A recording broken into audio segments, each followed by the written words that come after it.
Please subscribe to my YouTube channel and thank you. Salvador Allende's ascent to the presidency in Chile was marked by a narrow plurality of only 36.6% of the popular vote, necessitating congressional confirmation under the constitutional framework that emphasized democratic respect, thereby highlighting the fragility of his mandate within a deeply divided electoral landscape, as noted by political analysts such as Arturo Valenzuela and Paul Sigmund. Organizations aligned with Allende, particularly the Movimiento de Izquierda Revolucionaria and radical elements within his Socialist Party, fervently advocated for land seizures, factory occupations, and armed mobilization, often acting with ideological support from segments of the ruling coalition, which ultimately fueled the rising polarization, political violence, and disintegration of governmental institutions, as documented by Sigmund and Gonzalo Vial. The economic situation in Chile experienced a dramatic downturn during Allende's government, with initial wage increases and extensive nationalizations giving way to a severe collapse of macroeconomic stability,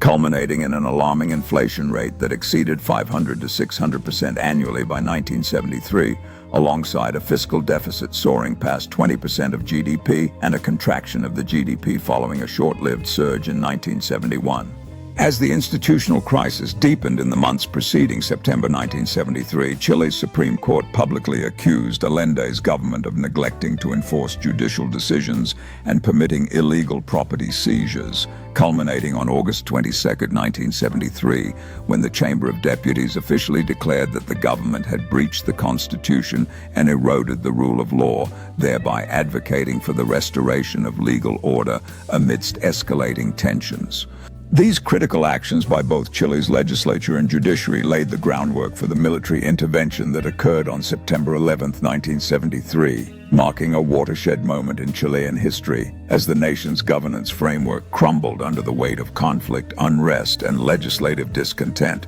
ultimately leading to the dramatic and violent overthrow of Salvador Allende. In the hours leading up to his ousting, Salvador Allende delivered a poignant farewell address to the nation, reflecting on his commitment to democracy and social change while acknowledging the turbulent reality surrounding him, as the streets of Santiago erupted in chaos with armed confrontations between military forces and protesters, illustrating the profound societal fractures that had emerged under his leadership. The aftermath of the September 11th coup left a lasting scar on Chilean society, as the streets of Santiago were littered with debris and remnants of conflict, signifying the abrupt end of Allende's government and ushering in an era of authoritarian rule that fundamentally altered the nation's political landscape. While the collective memory of his presidency continues to evoke reflection and emotional resonance among Chileans, grappling with the complex legacy of that turbulent period.